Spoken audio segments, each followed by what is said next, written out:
오늘 살펴볼 것은 우리가 어쩌면 이 우주에서 혼자가 아닐 수도 있다는 100가지 증거다. 정말 혼자가 아닐지도 모른다. 사할린 상공의 미확인 비행 물체. 온라인에서는 러시아 사할린 산맥 위에서 포착된 수수께끼의 물체 영상이 화제를 모으고 있다. 뉴스프롤 보도에 따르면 이 영상은 소셜미디어에 올라온 뒤 빠르게 퍼졌다.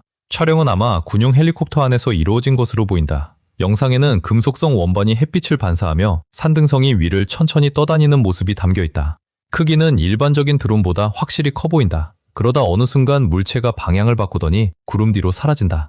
영상에는 헬리콥터 특유의 소리도 함께 녹음돼 있는데 진짜라고 믿는 사람들은 이 소리가 영상의 진위를 뒷받침한다고 주장한다. 남는 질문은 하나뿐이다. 대체 무엇이었을까?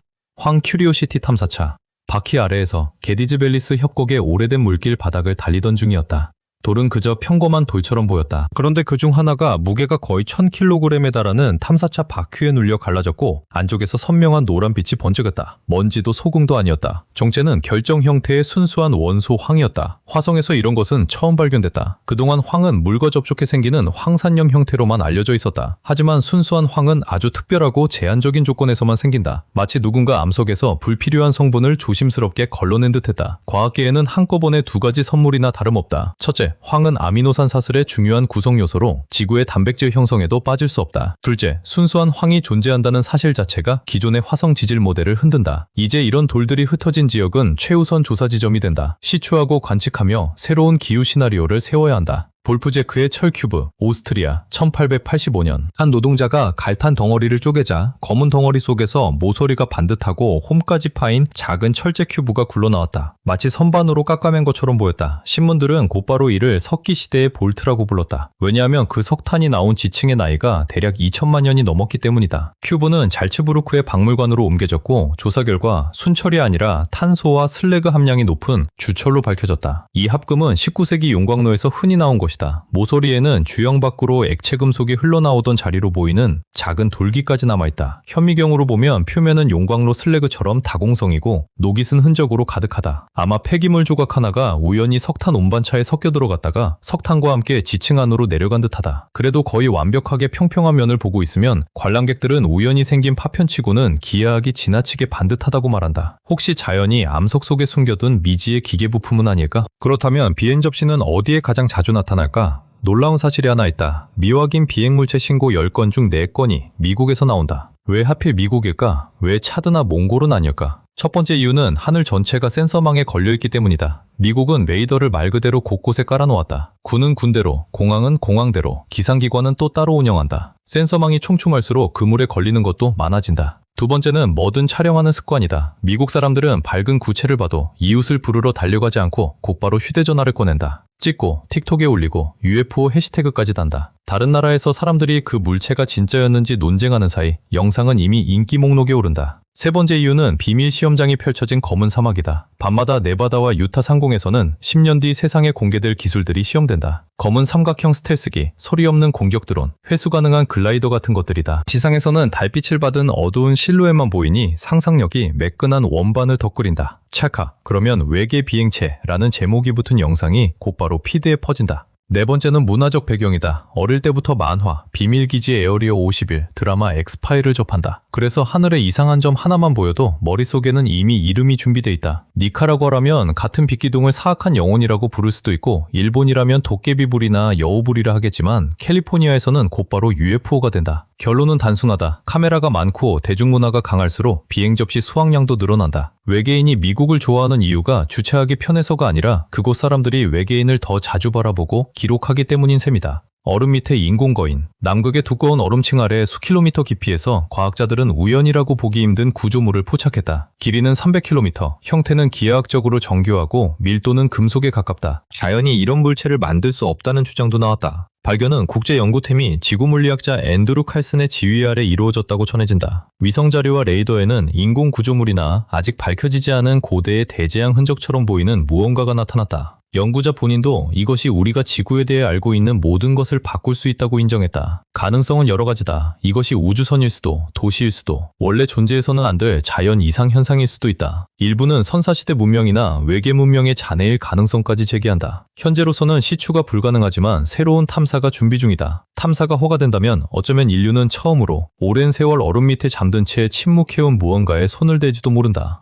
칼간타 원반. 이 물체는 칼간타 원반이라는 이름으로 페루 리마의 라파엘 나르코 에레라 고고압 박물관에 보관돼 있으며 어쩌면 고대인들이 은하의 나선팔이 어떻게 생겼는지 알고 있었다는 증거일 수도 있다. 약 2000년 전에 만들어졌다고 추정되는 이 유물은 나선 은하처럼 보인다. 하지만 문제가 있다. 원반에 새겨진 팔의 수가 우리 은하의 나선팔 수와 맞지 않는다. 정말 은하를 표현한 것이라면 우리가 고대 문명에 대해 알고 있다고 믿었던 많은 사실을 다시 생각하게 만든다. 그럼에도 칼간타 원반은 여전히 수수께끼의 유물로 남아 답보다 더 많은 질문을 던진다. 외계인 이야기에 침묵하는 대가 20억 달러. 유명한 UFO 연구가 스티븐 그리어가 다시 주목받고 있다. 그는 미국 정부의 고위 관계자이자 자신이 UFO 분야의 최고 전문가 중 한 명이라고 부르는 인물에게서 거액의 제안을 받았다고 주장했다. 그리어에 따르면 그가 받은 제안은 그저 입을 다무는 대가였다. 그리어는 1990년 외계지성 연구센터를 세웠다. 이후 그는 여러 차례 외계인과의 접촉과 정보의 비밀 작전을 주장해왔다. 그의 편파는 UFO 연구자들 사이에서도 엇갈린다. 어떤 이들은 그를 용감한 폭로자로 보지만 다른 이들은 증거 없는 광신자로 본다. 그는 1992년 미국 군사정보기관의 전 수장이었던 엘버트 스터블바인 장군이 직접 공개활동을 그만두는 조건으로 20억 달러를 제안했다고 주장했다. 당시 그리어는 30을 조금 넘긴 젊은 의사였고 그의 말로는 진지하게 고민했지만 결국 거절했다. 그는 이 모든 일이 대규모 허위정보 작전의 일부라고 믿었다. 그 작전에는 미국 중앙정보국과 다른 정보기관들도 관여했다는 것이다. 이 이야기가 나온 팟캐스트 진행자는 믿기 어렵다며 의문을 표했다. 하지만 그리어는 거짓말 탐지기 검사도 받을 준비가 돼 있다며 아내가 자신의 말을 전부 확인해 줄 수 있다고 주장한다. 다만 스터블바인 장군은 2017년 세상을 떠났고 이제 이 이야기를 부정할 수도 확인해 줄 수도 없다.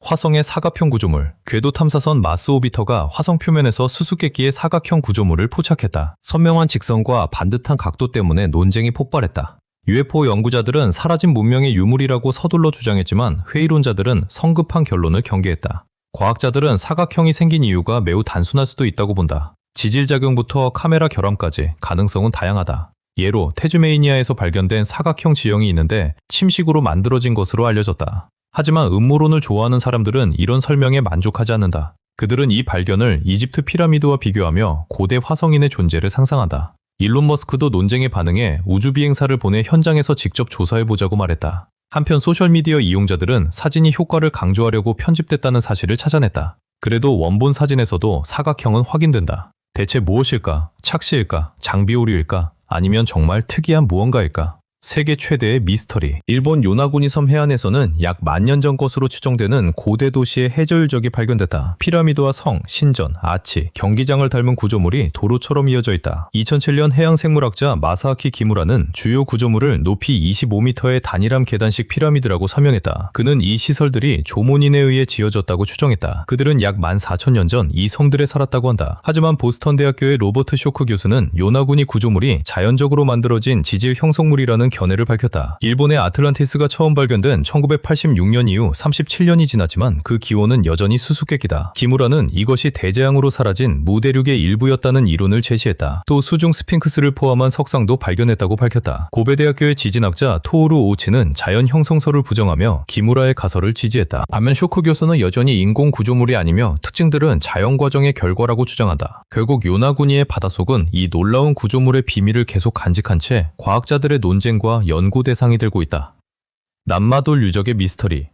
남마돌은 미크로네시아 폼페이 해안의 석호에 만든 인공섬 위에 자리한 독특한 고대 도시다. 거대한 현무암 블록으로 지어진 이 수수께끼의 유적은 90개가 넘는 인공섬 위에 복잡한 운하와 건축물이 얽혀있는 구조다. 1000년이 넘은 것으로 추정되지만 정확한 용도는 아직 밝혀지지 않았다. 남마돌의 구조와 건축 기술은 규모와 복잡성부터 압도적이다. 일부 블록은 무게가 50톤에 달하며 고대인들이 그것을 어떻게 옮기고 그토록 정밀하게 쌓았는지는 지금도 알 수 없다. 이 수수께끼는 수많은 가설을 낳았고 건설에 외계의 지식이나 기술이 쓰였다는 주장까지 등장했다. 현지 전설에는 도시를 세울 때 마법과 초자연적인 외부적인 힘이 사용됐다는 이야기도 나오다. 남마돌 유적은 지금도 세계에서 가장 신비로운 고고학 유적 가운데 하나로 꼽히며 과학자와 미스터리 애호가 모두의 관심을 끈다. 물과 신화에 둘러싸인 이 고대 도시는 과거를 들여다보는 독특한 창이자 외계 문명과의 접촉 가능성까지 상상하게 만든다. 토리노의 수위와 UFO의 연관성. 이 신비로운 기독교 유물은 종교 공동체뿐 아니라 초자연 현상 연구자와 UFO 연구자들의 관심도 끌고 있다. 길이 약 4m인 이 아마포에는 사람의 몸으로 보이는 흔적이 남아있으며 전승에서는 십자가형을 당한 예수 그리스도와 관련된 것으로 여겨진다. 이 유물은 토리노 대성당에 보관돼 있고 진위 여부를 둘러싼 논쟁이 끝없이 이어진다. 과학적으로는 방사성 탄소 영대 측정 결과 중세에 만들어졌을 가능성을 가리킨다. 하지만 신성한 개입이나 심지어 외계의 개입과 연결하는 이론도 존재한다. 수위에 남은 이미지의 독특함은 설명하기 어렵다. 붓으로 그린 것이 아니라 사진의 네거티브처럼 보이는 흔적으로 남아있는데 당시 기술을 생각하면 믿기 힘든 모습이다. 그래서 UFO나 외계인 이론과의 연결이 이 수위가 고도로 발달한 기술의 산물일 수 있다는 가설에서 시작된다. UFO 연구자들은 이 흔적이 만들어지는 과정에서 현대 레이저 기술과 비슷한 강력한 에너지나 빛의 펄스가 방출됐을 가능성을 주장한다. 일부는 기적적인 현상과 함께 전해지는 예수의 부활이 외계 문명의 개입 결과였을 가능성까지 거론하며 그들이 인류에게 지식을 전했다고 본다. 물론 어디까지나 이론일 뿐이다. 두머리 외계인. 티베트에서 2개의 머리를 가진 기묘한 미라가 발견됐고 곧바로 두머리 외계인이라는 별명이 붙었다. 이 유물은 과학자와 미스터리 애호가들을 놀라게 했다. 미라는 마치 지구 밖에서 온 것처럼 보여 여러 가설을 불러일으킨다. 돌연변이부터 외계 문명까지 이야기가 뻗어나간다. 일부 연구자들은 이것이 의식용 유물이나 숭배 대상의 형상일 수 있다고 본다. 고대인들이 알 수 없는 힘을 숭배하려고 만든 것이라는 해석이다. 흥미로운 점은 미라의 구조가 생물학적으로 알려진 돌연변이와 비교해도 상당히 이례적으로 보인다는 것이다. 몸의 비율과 머리 모양은 신화적이거나 지구 밖의 무언가를 형상화한 것이 아닐까 하는 생각을 낳는다. 고대 티베트 전설에는 하늘에서 온 존재들이 지구를 방문했다는 이야기가 자주 등장한다. 어쩌면 이 유물은 고대인들이 신으로 여긴 존재들을 표현하려 한 것일 수도 있다. 하지만 훨씬 현실적인 설명도 있다. 2개의 서로 다른 시신을 의식 목적으로 이어붙여 인공미라로 만들었을 가능성이다. 연막작전. 폭스 방송에서 양키블루라는 표현이 등장했을 때 많은 사람은 또 하나의 음모론이라고 생각했다. 하지만 기자들이 확보한 문서는 어떤 공상보다도 훨씬 평범했다.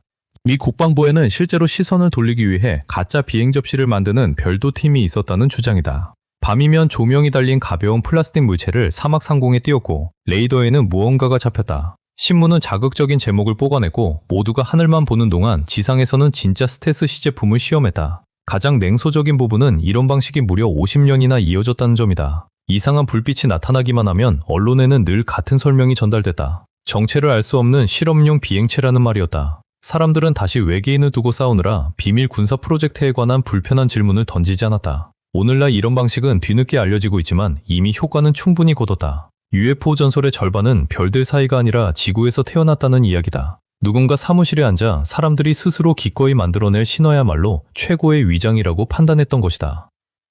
오클로 원자로, 가봉, 1972년.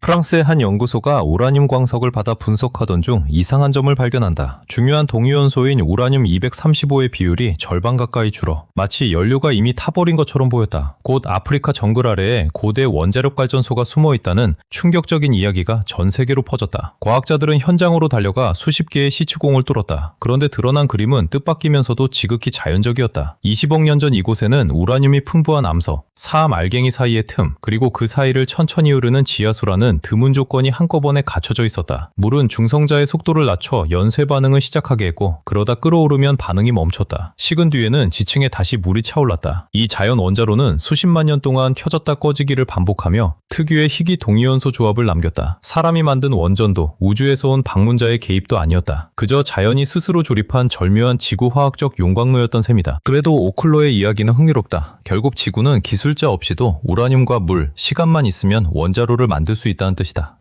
에어리오 51 잠입 사건. 그는 UFO를 찾지도 외계인을 믿지도 않았다. 그저 네바다 사막을 가로지르는 옛 금광 탐사자의 길을 따라가고 싶었을 뿐이다. 하지만 그 길은 아무도 들어갈 수 없는 극비구역을 통과했다. 캘리포니아의 인류학자 제리 프리먼은 자신도 모르게 미국에서 가장 폐쇄적인 기지의 경계를 넘은 사람이 되었고 20세기 최대의 미스터리 가운데 하나 한복판에 들어섰다. 그는 순찰대를 피해 밤에만 이동했고 목표는 단 하나였다. 1849년 목숨을 잃은 개족자들이 남긴 그 시를 찾는 것.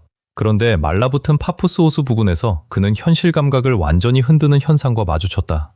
한밤중에 사막 한가운데서 강렬한 푸른빛을 내는 틈이 열렸다. 빛은 퍼지지 않고 오히려 맷박치듯 움직이는 핵으로 모이는 듯했고 그 위에는 여러 불빛이 떠서 서로 정확히 맞춰 깜빡였다. 분명 자연스럽지 않았다. 프리먼의 말에 따르면 땅속에서 올라오는 듯한 웅웅거림과 진동이 느껴졌고 마치 거대한 무언가가 바로 앞에서 깨어나는 것 같았다. 신기루도 아니었고 군사시험장의 평범한 장비처럼 보이지도 않았다. 모든 것이 우연이라고 보기엔 지나치게 정교하고 동기화돼 있었다. 그는 움직이지 못한 채 그 자리에 서서 발견되는 순간 영영 사라질 수도 있다고 생각했다. 훗날 그는 이 일을 기자 조지 넵에게 털어놓았다. 바로 1989년 세상의 밤나자르와 구역시4를 소개한 인물이다. 그 뒤로 제리 프리먼은 에어리어 51의 비밀에 가까이 갔을 뿐 아니라 또 하나의 군사기밀 속으로 사라지지 않고 빠져나온 유일한 사람으로 남았다. 랄라도프 접시.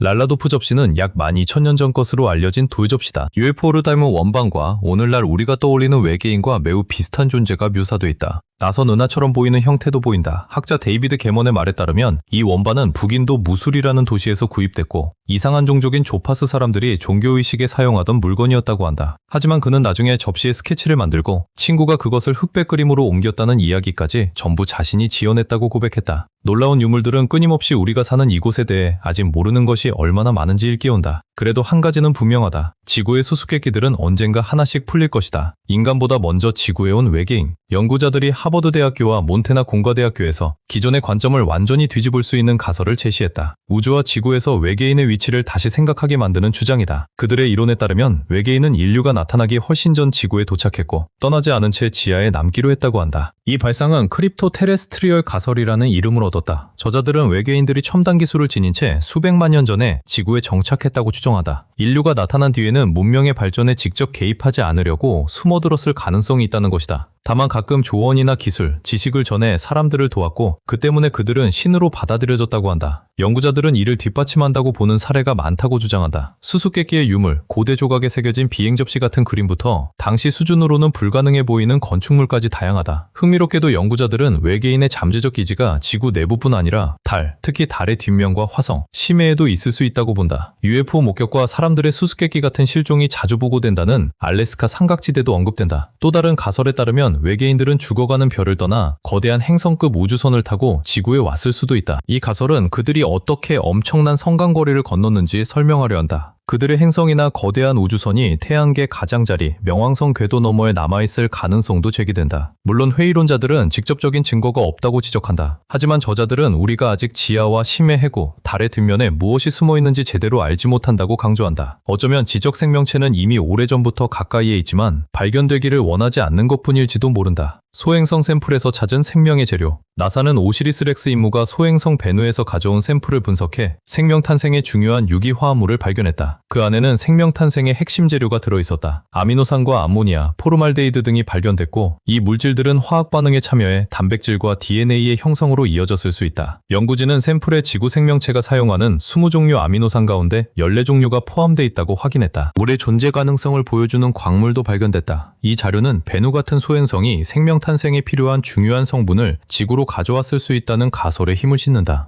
살리아고스의 풍만한 여인상. 이 풍만한 여인상은 살리아고스에서 발견된 것으로 이곳에서 번성했던 고대 문화를 보여주는 독특한 증거다. 그 문화는 신석기 시대 키클라데스 제도에서 번성했다. 이 발견은 그들의 생활 방식에 관한 정말 수많은 비밀을 밝혀냈다. 종교의식과 예술 전통까지 포함해서다. 살리아고스는 작은 섬이지만 에게의 지역 초기 역사에서 중요한 역할을 했다. 안티파로스와 파로스를 잇는 연결 지점일 뿐 아니라 생산과 교역의 중심지였고 현지 수요를 넘어서는 흑요석 도구 발견이 이를 뒷받침한다. 섬에서 나온 도자기 항아리는 당시 디자인과 양식을 보여준다. 무늬와 형태는 살리아고스 주민들에게 종교적 혹은 문화적 의미가 있었을 법한 창의성을 드러낸다. 전체적으로 살리아고스의 발견은 고대 세계에 대한 값진 정보를 제공한다. 에게의 지역에 관한 정보다. 홍산의 유물.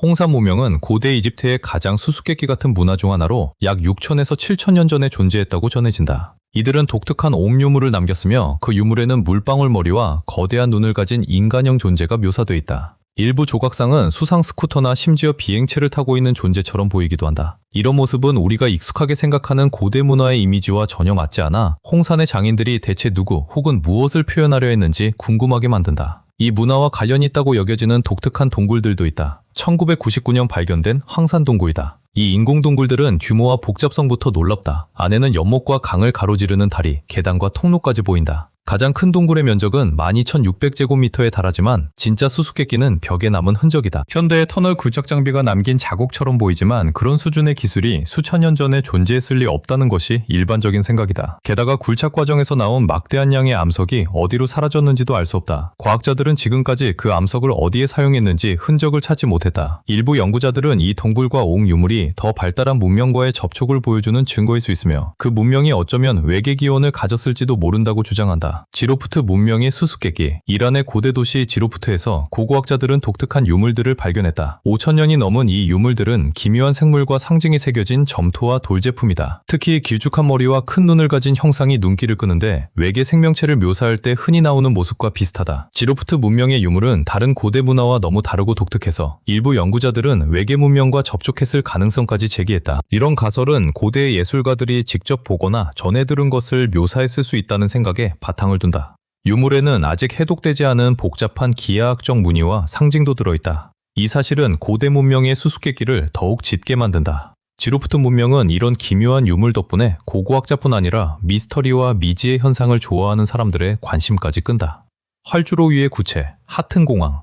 작은 지방공항으로 활주로 하나와 경납고 몇 채, 그리고 옆에는 옥수수밭이 있다. 첫 신고는 6월 3일 밤에 들어온다. 관제사가 카메라에서 승용차만한 밝은 구체가 활주로 끝에 멈춰 떠 있는 모습을 본다. 충돌 방지 시스템은 경고를 내지만 레이더에는 아무것도 없다. 5분 뒤 구체는 갑자기 위로 솟구쳐 사라진다. 흔적도, 센서 과열도, 통신장애도 없었다. 처음에는 탐조등 빛이 반사된 것으로 처리됐다. 이틀 뒤 낮에 같은 일이 다시 벌어진다. 이번에는 한법등을 점검하던 기술자의 휴대전화 카메라에 그 구체가 잡혔다. 파란 하늘과 활주로, 그리고 지상 20m쯤에 하얀 구체가 투명한 줄에 매달린 듯 떠있다. 그러다 거의 90도 각도로 갑자기 꺾더니 순식간에 구름 뒤로 사라진다. 세 번째 등장은 폭풍 후 전날 밤이었다. 구체는 가로등보다 밝게 빛났고 차가운 흰색이었다. 당직 조종사는 분명히 봤다고 맹세한다. 구체에서 활주로 끝을 향해 가느다란 빗줄기가 뻗어나와 마치 표면을 스캔하는 것 같았다는 것이다. 불과 10분 뒤 폭풍우가 비행장을 덮쳤다. 아침에 기술자들이 장비를 확인했지만 아무 이선도 없었다. 카메라는 멀쩡했고 전기 설비도 정상이다. 레이더 역시 이전처럼 아무것도 기록하지 않았다. 공항 측은 보안팀을 부르고 보안팀은 다시 군에 연락했지만 보고서는 짧았다. 침입 흔적 없음, 물체 식별 불가. 그런데 정말 이상한 점이 있다. 구체는 언제나 콘크리트가 오래된 아스팔트로 바뀌는 한 지점에서만 나타났다. 게다가 60년대 군용 활주로 시절부터 존재한 곳이었다. 기자들의 요청으로 현장을 찾은 지질학자들은 그 이음새 아래에서 자기장 이상을 발견했다. 마치 지하 10m쯤에 거대한 금속 덩어리가 묻혀있는 것처럼 보였다. 결론은 없다. 비행기들은 계속 착륙하고 이륙한다. 관제사들은 매일 일지에 미확인 발광물체와의 유관 접촉이라는 기록을 남긴다. 일주일에 3번이면 우연이라고 하기엔 너무 잦고 기술이라고 단정하기엔 자료가 너무 적다. 태양 근처의 물체. 라스코 태양망원경이 촬영한 사진에는 설명하기 어려운 구조물이 선명하게 보인다. 태양 코로나를 배경으로 나타난 모습은 단순한 추상적 실루엣이 아니라 꽤 구체적이다. 날개를 활짝 편 거대한 새나 뒤에 흔적을 남기는 비행체처럼 보인다. 단순한 착시라고 넘기기도 어렵다. 계산상 날개 폭은 약 15만 킬로미터에 달한다고 한다. 지구 지름의 10배가 넘는다. 물체는 태양 표면에서 약 200만 킬로미터 위에 있었다. 궤도를 따라 움직이지도 않았고 대기에서 타버리지도 않았으며 태양풍이나 중력에 맞는 뚜렷한 이동 경로도 보이지 않았다. 이케란 태양천문학연구소에서는 이런 이미지가 극히 드물고 거의 나타나지 않는다고 설명했지만 그들조차 명확한 답을 내놓지 못했다. 대체 우리가 본 것은 무엇이었을까? 일부 연구자들은 기묘한 형태로 보인 광학적 인공물이나 플라스마 분출일 수 있다고 본다. 그렇다면 왜 그림자는 이렇게 구조적일까? 왜 대칭성과 시각적 중심, 그리고 무엇보다 움직임이 느껴질까? 마치 우리가 본 것이 분출이 아니라 비행이며 자연 현상이 아니라 누군가 만든 무언가였다는 인상을 준다. 고대의 음반.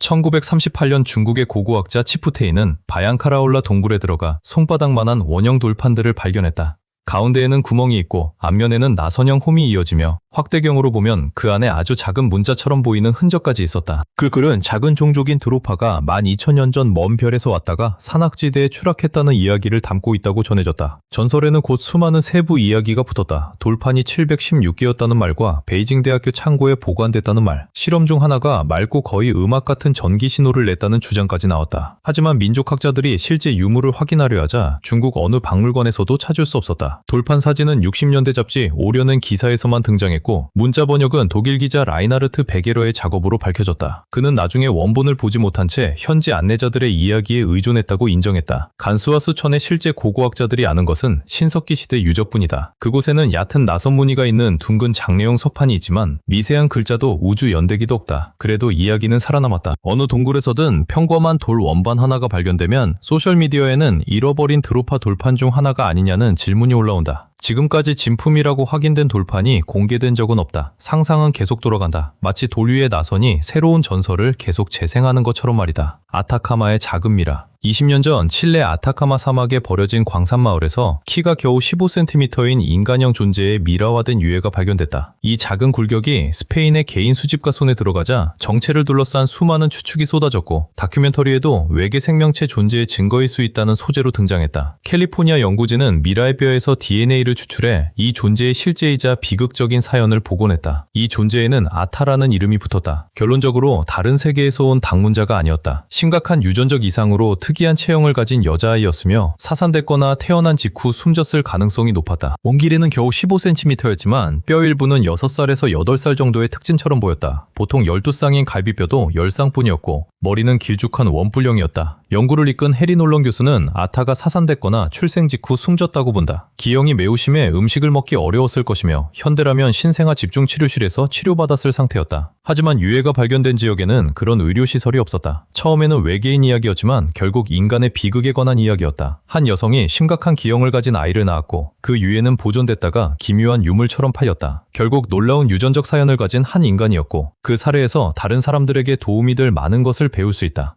아메리카 원주민의 별사람 전설. 여러 아메리카 원주민 문화에는 별에서 온 사람들이 우주에서 지구로 내려왔다는 전설이 우주에서 지구로 내려왔다고 전한다. 이런 신화적 이야기에는 아주 오래전 대륙의 원주민들이 먼 별에서 온 존재와 만났다는 기억이 담겼다고 해석되기도 한다. 특히 이런 전설은 북아메리카 고원지대 부족들의 문화에 선명하게 남아있다. 그들의 믿음에 따르면 별 사람들은 지구를 방문했을 뿐 아니라 원주민들에게 지식을 전해 새로운 환경에 적응하도록 도왔고 농사와 치료법, 심지어 영적인 수행까지 가르쳤다고 한다. 한 전설에서는 별 사람들이 빛나는 은빛 원반을 타고 땅으로 내려와 빛과 소리로 원주민들의 시선을 끌었다고 한다. 그 방문자들은 우호적이었고 부족에게 지혜와 지식을 전해주었다. 일부 원주민이 별사람들과 함께 하늘로 올라갔다가 새로운 지식과 경험을 얻은 채 돌아왔다는 전설도 있다. 흥미롭게도 이런 이야기는 세계 여러 문화의 신화와 공통점이 많다. 다만 대부분의 연구자는 이런 이야기를 인간의 상상력과 우주를 이해하고 싶다는 욕구에서 태어난 신화로 보지만 다른 사람들은 고대의 외계 생명체를 만났다는 증거일 수도 있다고 주장한다. 신비로운 조각상.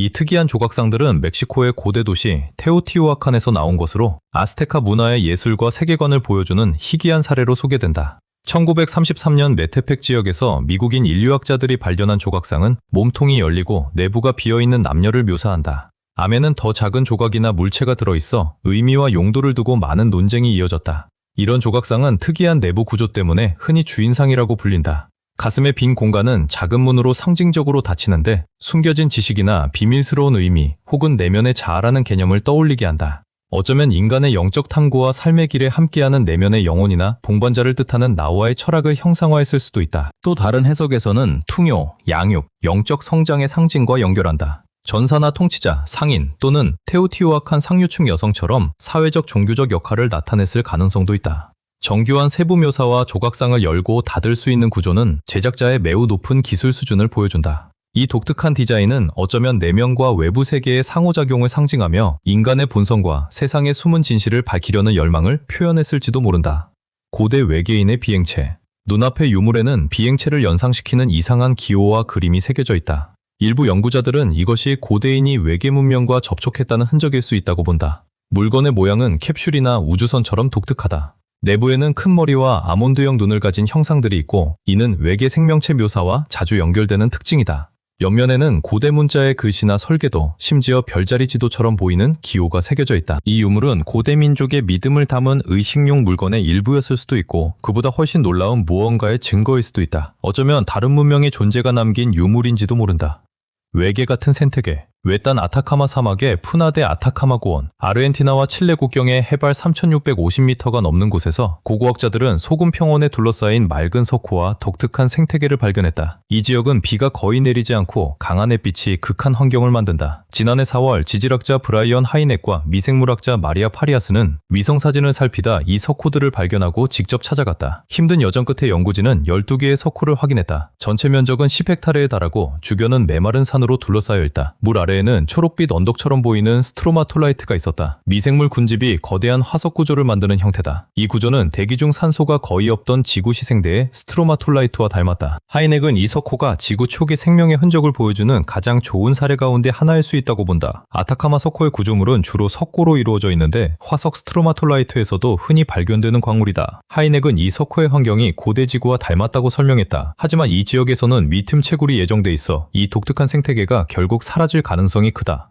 2500년 된 컴퓨터, 에게해, 1900년 4월, 작은 섬 해안에서 불과 100m 떨어진 곳에서 잠수부들이 수심 45m의 고대 난파선을 발견했다. 그 뒤 2년 동안 연구자와 고고학자들이 잔해를 조사했고 그 중에서 산호로 뒤덮인 금속 상자의 일부를 찾아냈다. 기원전 2세기에 만들어진 물건이었다. 바로 인류가 발견한 최초의 기계식 컴퓨터로 불리는 장치다. 이 기계는 비슷한 어떤 유물보다 1500년가량 앞서며 수십 개의 톱니바퀴가 서로 맞물려 작동한다. 이 아날로그 컴퓨터는 천문현상을 예측하는 데 쓰였을 것으로 추정된다. 고대 그리스에는 생각보다 높은 수준의 기계공학 지식이 있었고 이런 장치를 만들 수 있었다는 사실은 역사를 바라보는 관점을 크게 바꾼다. 배가 로도스 섬 해안에서 출항했을 가능성이 제기되는데 당시 이곳이 첨단 기술의 중심지로 여겨졌기 때문이다. 고대 그리스 시인들은 작품에서 여러 차례 살아 움직이는 조각상을 묘사했다. 가만히 멈춰 있다가 생명을 얻은 듯 움직이는 존재들이다. 어쩌면 단순한 문학적 장치가 아니라 인간이 만든 초기 로봇의 모습을 반영했을 가능성도 있다.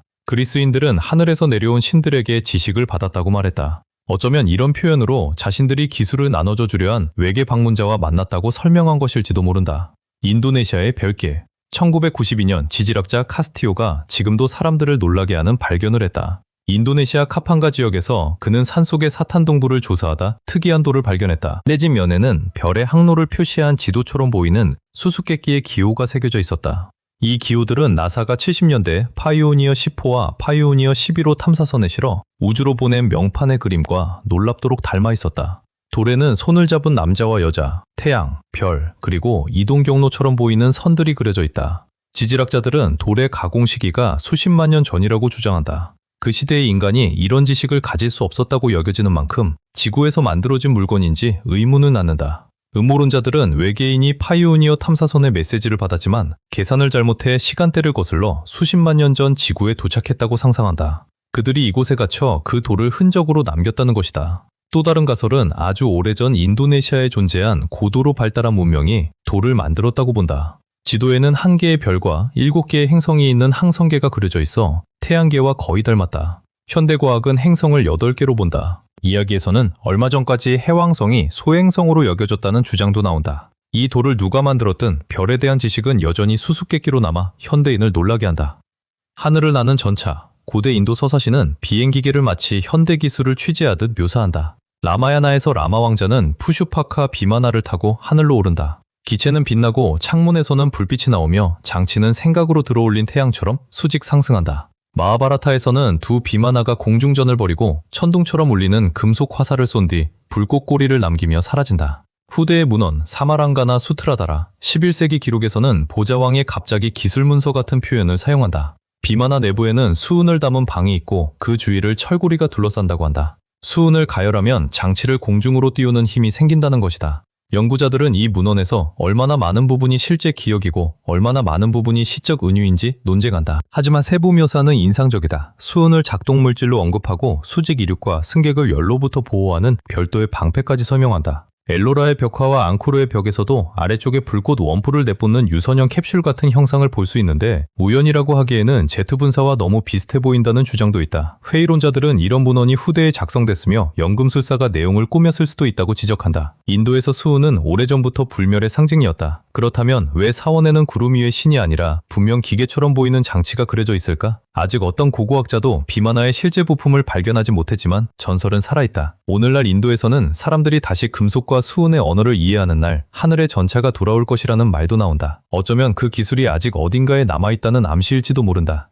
모욕당한 미라들. 고대 우주인 이론은 지금도 인기가 높다. 지지자들은 옛 신들이 외계인이었고 고대 건축물에는 그들의 기술이 담겼다고 주장한다. 반면 고고학자들은 이를 역사를 왜곡하는 해석으로 보고 모르는 부분을 외계인이라는 상상으로 채운다며 이른바 빈틈의 외계인 논리라고 비판하다. 특히 페루를 둘러싸고 이런 주장이 자주 나온다. 신들의 전차라는 책이 나온 뒤 나스카 지상화는 UFO 착륙장이라고 불리기 시작했다. 하지만 언덕에서도 충분히 보이며 일부는 별이나 수험과 방향이 맞아 있다고 설명된다. 가장 논란이 큰 사례가 가운데 하나는 외계인으로 소개된 페루의 미라였다. 그중 마리아라는 미라는 손가락이 3개이고 머리가 길쭉해 선뜩한 모습이었다. 기자 하이메 마우사는 이를 영화에서 공개했지만 독립 전문가들의 접근은 허용되지 않았다. 이에 한 고고학자는 실제 사람의 유해를 일부러 변형한 것일 수 있다고 의심했다. 두개골 변형은 여러 문화에서 흔했던 관습이며 높은 지위를 나타내기도 했다. DNA 분석을 거친 두개골은 모두 인간 것으로 확인됐고 어느 것도 외계인의 것이 아니었다. 문제는 기묘한 가설 자체보다 실제로 존재했던 문명의 성취를 모욕한다는 데 있다. 그들의 업적을 그들이 아닌 허구의 존재에게 돌리기 때문이다. 사하라의 눈. 이 지질 구조는 1965년 우주비행사들이 발견했고 그때부터 지금의 별명이 붙었다. 하늘에서 보면 초록빛 고리들에 둘러싸인 거대한 눈처럼 보인다. 돌레라이트 관입체와 듬성듬성한 식생이 어우러진 형태로 사막에서는 보기 드문 풍경이다. 우주비행사들은 심지어 이곳을 방향표지로 활용했다. 그만큼 사하라에서 가장 눈에 띄는 구조물이다. 중심부에는 태조감의 한 종류인 규질 강력함이 있다. 구조의 나이는 수백만 년에 달하는 것으로 추정되며 가장 오래된 고리는 약 6억 년 전까지 거슬러 올라간다. 처음에는 운석 충돌로 생긴 거대한 분화구의 흔적이라고 여겼다. 하지만 이 가설은 확인되지 않았다. 이후 과학자들은 위샤트 구조가 지질작용으로 형성됐다고 보게 됐다. 최근 연구는 열수의 영향으로 만들어졌을 가능성을 제시한다. 사하라의 눈이 가진 독특한 특징 중 하나는 하루 동안 빛의 모습이 달라진다는 점이다. 열 방출 정도에 따라 변해 보인다. 지금도 이 지질학적 경위의 기원을 두고 논쟁과 추측이 많지만 현대 과학자 대부분은 지각이 융기한 뒤 침식이 진행되면서 만들어진 결과로 본다. 날아다니는 틱택, 화성에서 또 UFO가 발견됐다는 말이 나왔다. 적어도 소셜미디어 이용자들은 나사 탐사차가 찍은 이상한 사진을 보고 그렇게 생각했다. 바위와 먼지 사이에 매끈한 원통형 물체가 보였는데 유명한 틱택 모양 UFO와 닮아 있었다. 빛과 그림자의 조합은 더 신비로운 인상을 줬다. 마치 표면 위에 떠 있는 것처럼 보인다. 사진은 최근 것이 아니다. 큐리오시티 탐사차가 2020년 고대 생명의 흔적을 찾던 중 촬영한 것이다. 하지만 최근에야 다시 관심이 폭발했다. 한 레딧 이용자가 화성의 틱택이라는 설명과 함께 사진을 올리면서 논쟁이 시작됐다. 일부는 심지어 2004년 미국 해군 조종사 데이비드 프레이버가 태평양 상공에서 봤다는 바로 그 UFO와 비교했다. 당시 조종사는 날개도 창문도 없는 완전히 흰색의 틱택 모양 물체가 믿기 힘든 속도로 움직이다 갑자기 레이더에서 사라졌다고 묘사했다. 하지만 화성 사진으로 돌아가면 가장 가능성이 큰 것은 특이하게 생긴 돌이다. 촬영 각도와 그림자 때문에 떠 있는 것처럼 보이는 것이다. 죽음의 동굴 속 유해. 스코틀랜드 산악지대의 외딴 곳에는 불길한 이름을 가진 동굴이 있다. 죽음의 동굴이다. 이름이 괜히 붙은 것은 아니었다. 고고학자들은 안에서 발견된 흔적에 충격을 받았다. 머리가 분리된 유해와 말뚝에 놓인 어린아이의 머리, 피의 흔적까지 있었다고 전해진다. 다행히 전문가들은 이 끔찍한 유물들이 1000년도 더 오래됐다고 본다. 연구자들은 이 동굴이 성스러운 의식을 치르는 장소였고 그 과정에서 사람을 제물로 바쳤을 가능성을 제기한다. 고대의 신이나 자연의 영을 숭배하던 집단과 관련된 장소였을 수도 있다. 피를 동반한 희생의식은 일부 고대 문화에서 나타났고 이 동굴 역시 그런 목적의 성소 역할을 했을 수 있다. 오래된 흔적과 유기물 잔해가 남은 동굴벽은 수백 년 전 이곳에서 벌어진 어두운 장면을 어느 정도 복원하게 해준다. 발견 자체는 끔찍하지만 과학자들이 고대 의식과 신앙을 더 잘 이해하고 인류 역사의 어두운 면을 돌아보는 자료가 된다.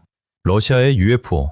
UFO는 언제나 사람들의 상상력을 자극해온 주제다. 하늘의 수수께끼 같은 물체는 시대를 가리지 않고 목격됐고 고대 연대기와 신화에도 이상한 천문 현상에 관한 이야기가 가득하다. 물론 대부분은 과학적인 관점에서 착시나 자연현상, 인간이 만든 물체로 설명할 수 있다. 하지만 약 3%는 답이 남지 않는다고 한다. 러시아에서도 UFO에 대한 관심은 크다. 이상한 하늘 현상에 관한 기록은 오래된 러시아 연대기에서도 발견된다. 예를 들어 1111년 폴로베츠족과의 전투 중 연대기에는 수수께끼의 하늘 힘이 나타났다는 기록이 있고 1240년 네바 전투에서도 비슷한 현상이 목격됐다고 전해진다. 물론 조상들이 정확히 무엇을 봤는지는 알기 어렵지만 기록이 남아있다는 사실은 분명하다. 하늘의 기묘한 물체는 역사 전반에 걸쳐 계속 언급됐다. 소련 시기에는 UFO를 좀 더 체계적으로 연구하려 했다. 1977년에는 가장 유명한 사건 중 하나인 페트로자보츠크 현상이 일어났다. 당시 하늘에서 빛나는 물체가 관측돼 오랫동안 정체를 두고 논쟁했지만 공식 설명은 결국 위성 발사로 정리됐다. 소련의 UFO 조사위원회는 대부분의 목격 사례가 로켓 발사나 대기 현상, 기상 관측기구라고 결론 내렸다. 하지만 과학자들의 회의적인 태도와 별개로 사람들은 여전히 이상한 물체를 본다고 말한다. 특히 우랄 첼리아빈스크주에서 신고가 자주 나온다. 1990년 향토 연구가 비탈리 체르네초프는 주라쿨 호수 위에서 무서운 비행 물체를 봤다고 전했다. 그 물체가 마치 호수의 물을 빨아들이는 듯 했다고 한다. 2003년 첼리아빈스크에서는 목격자들이 책을 읽을 수 있을 정도로 강렬한 푸른빛을 내는 UFO를 봤다고 말했다. 또 다른 명소는 페름 지방, 더 정확히는 몰류부카 마을이다. 이곳은 러시아의 버뮤다 삼각지대라고 불린다. UFO를 보려는 연구자와 관광객들이 정기적으로 찾아온다. UFO 연구자들은 이곳에서 미지의 장치 파편을 발견했는데 자연에서는 드문 금속인 순수 텅스텐이 들어있었다고 주장하기도 한다. 알타이도 빠지지 않는다. 2007년 현지 주민들은 거대한 빛나는 구체가 밤하늘을 환하게 밝힌 뒤 큰 폭발음이 들렸다고 전했다. 누군가는 그것이 운석이었다고 말하지만 확실한 증거는 나오지 않았다. 2010년에는 고고학과 학생들이 타이가 숲 위에 멈춰 떠있는 물체를 영상으로 촬영했다.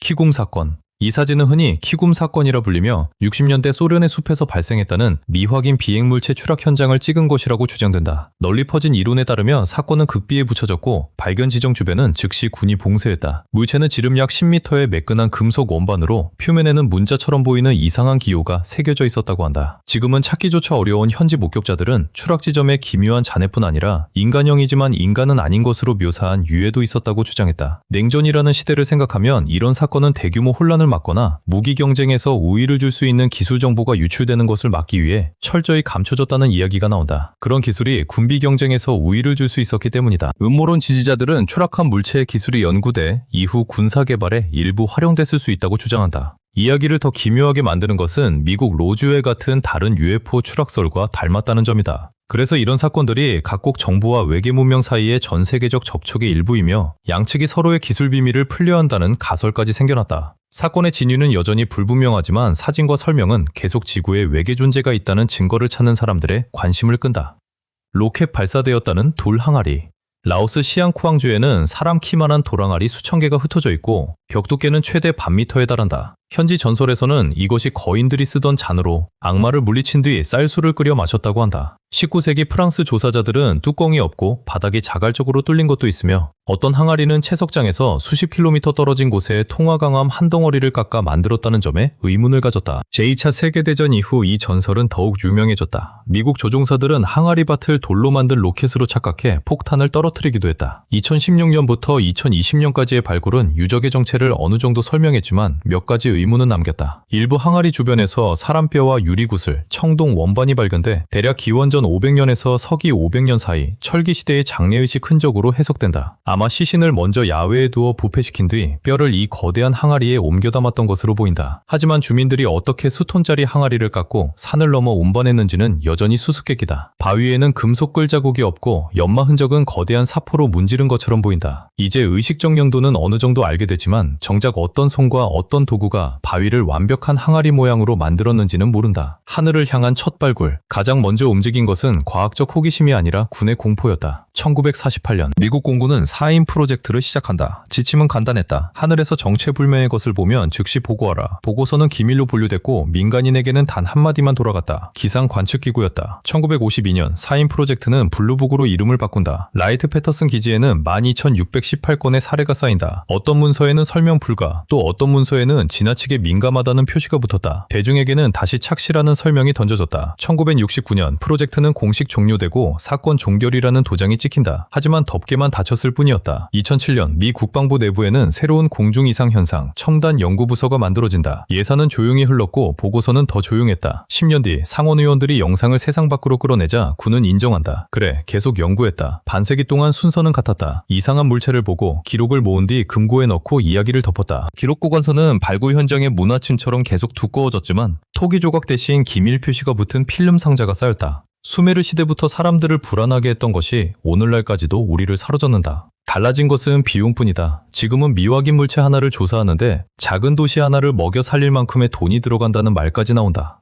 몬세라트 미라. 페루의 외계 미라 이야기에 예상치 못한 후속 내용이 등장했다. 몬세라트라고 불리는 미라 안에서 과학자들이 태아의 흔적을 발견했다는 주장이다. 컴퓨터 단침 촬영 영상에는 등을 대고 누운 작은 태아가 보인다고 한다. 계상상 임신 30주 정도였다는 설명이다. 미라는 여성으로 추정되며 키는 약 160cm, 손과 가슴에는 금속 삽입물이 있다고 한다. 유물의 나이는 약 1200년 혹은 그보다 더 오래됐을 수도 있다. 몬세라트는 1917년 멕시코 UFO 연구가 하이메 마우상이 공개한 논란의 컬렉션 일부다. 그는 모든 미라가 진짜이며 인간과 무관하다고 주장했다. 2023년에는 멕시코 의회에서 선서까지 한 채 같은 주장을 반복했다. 그의 말로는 이 존재들은 손가락이 3개이고 해부학적 구조가 특이해 지구상의 어떤 생물과도 닮지 않았다. 하지만 반대되는 조사 결과도 있다. 페루의 버브약 조사에서는 미라에서 접착제와 종이, 금속 조각, 동물뼈 파편이 발견됐다. 결론은 단호했다. 인공적으로 조립한 인형이라는 것이다. 물론 모두가 이 결론에 동의하는 것은 아니다. 미국의 재즈 음악가이자 아마추어 UFO 연구가 윌리엄 갤리스는 세상에 알려지기 전 미라를 직접 봤다며 수백 년 전에 의식용으로 조립된 구조물일 수 있다고 본다. 하지만 정말 가짜라면 가장 큰 질문이 남는다. 왜 그랬을까? 왜 1000년도 더 전에 누군가 이렇게 복잡한 유물을 만들었고 그것이 오늘날 과학자들까지 혼란스럽게 만드는 걸까? 외계인의 두개골. 모든 이야기는 현지 주민들이 관계용 수로를 파다가 우연히 놀라운 유해를 발견하면서 시작됐다. 엘세멘테리오라는 이름이 붙은 장소에서 25명의 유해가 발견됐다. 그중 17명은 생후 5달에서 16살 사이의 아이들이었고 나머지 30개의 두개골은 놀라울 정도로 심하게 변형돼 있었다. 고고학자 크리스티나 가르시아 모레나는 이런 두개골 형태가 어린아이의 머리를 나무판으로 눌러 모양을 바꾸던 고대 관습의 결과라고 설명한다. 자신이 속한 사회 집단이나 지위를 구분하기 위한 행동이었을 가능성이 있지만 정확한 이유는 여전히 수수께끼다. 평행우주의 증거. 미국과 스위스의 물리학자들이 현실에 대한 우리의 생각을 바꿀 수도 있는 발견 가능성을 제기했다. 연구진은 입자가속기에서 고전 물리학으로는 설명하기 어려운 기묘한 양자 편차를 포착했다. 그들의 생각으로는 이런 이상현상이 평행세계가 존재한다는 첫 번째 단서일 수 있다. 연구의 주요 참여자 중 한 명은 보이지 않는 현실이 아원자 수준에서 우리 우주와 미세하게 상호작용하는 이른바 그림자 우주일 가능성을 제시했다. 아직 이 자료만으로 확실하게 증명할 수는 없지만 이런 관측 자체가 과학계에서 큰 반응을 불러왔다. 가설이 확인된다면 진짜 돌파구가 될 수 있다. 인류는 우주의 다차원성을 이해하는 데 더 가까워지고 장기적으로는 차원 사이를 이동하는 기술까지 상상할 수 있게 된다. 지금은 공상과학처럼 들리지만 이런 생각들도 점차 순수한 이론만으로 치부되지는 않는다. 앞서 파올로 바사니와 주앙 마게이주 역시 우주의 구조와 존재 자체가 전통적인 과학 모델보다 성서의 묘사에 더 가까울 수 있다는 의견을 낸 적이 있다. 과학과 형이상학의 경계가 서서히 흐려지는 듯한 이야기다. 다른 별에서 온 먼지. 2014년 1월 군사위성이 파푸아뉴기니 상공에 불타는 궤적을 포착했다. 속도는 상상을 뛰어넘었고 대기의 밀도가 높은 층에서도 제2 우주 속도보다 빨랐다고 한다. 물체는 IM-1이라는 코드로 목록에 등록된 뒤 잊혔지만 천체 물리학자 아비로브가 그 궤도가 태양계 밖에서 왔을 가능성을 지적했다. 2023년 여름 로브는 추락 예상선을 따라 자석 장비를 끌며 해저에서 수백 개의 미세 구체를 건져 올렸다. 대부분은 평범한 우주먼지였지만 10개 남짓은 달랐다. 베릴륨과 란타넘, 우라늄의 비율이 지구 물질이나 알려진 운석과는 달랐다고 한다. 현미경 아래에서 작은 구체들은 마치 상상하기 어려운 고온의 용광로를 거친 금속처럼 완벽하게 녹아굳은 구슬로 보였다. 가능한 시나리오는 둘이다. 회의론자들은 드문 인공 오염물일 수 있으니 더 깨끗한 대조 샘플이 필요하다고 본다. 반면 지지자들은 성간 탐사선의 외피가 대기권 진입 중 녹아떨어진 방울일 수 있다고 주장한다. 대기권 진입 때 찢어진 성간 탐사선에서 떨어진 방울이라는 것이다. 로브는 동위원소 특징을 확인하기 위해 두 번째 탐사를 계획하고 있다. 성분이 다시 확인된다면 이 작은 입자들은 은하 깊은 곳에서 온 최초의 물질적 기념품이 되고 먼 어딘가에도 우리 못지않게 금속을 녹이는 기술이 존재한다는 간접적인 단서가 될 수 있다. 우주적 특징을 가진 예술과 유물. 수세기 동안 인류는 다양한 예술품과 유물을 만들어왔고 그 중에는 때때로 특이하게 우주적인 특징을 지닌 형상도 등장한다. 이런 이미지는 외계 문명과의 접촉 가능성을 둘러싼 이론의 소재가 됐다. 가장 유명한 사례 중 하나는 고대 인도베다에 등장하는 비행기계 비마나다. 물론 대부분의 연구자는 이를 신화적이거나 상징적인 표현으로 보지만 일부는 고대 기술이나 심지어 외계 개입의 증거라고 주장한다. 이집트부터 중앙아메리카까지 여러 고대 문화에서는 특이한 머리 장식을 한 형상이 새겨진 조각상과 부조가 발견된다. 그 장식이 헬멧처럼 보이거나 바른 우주적 요소를 닮았다는 것이다.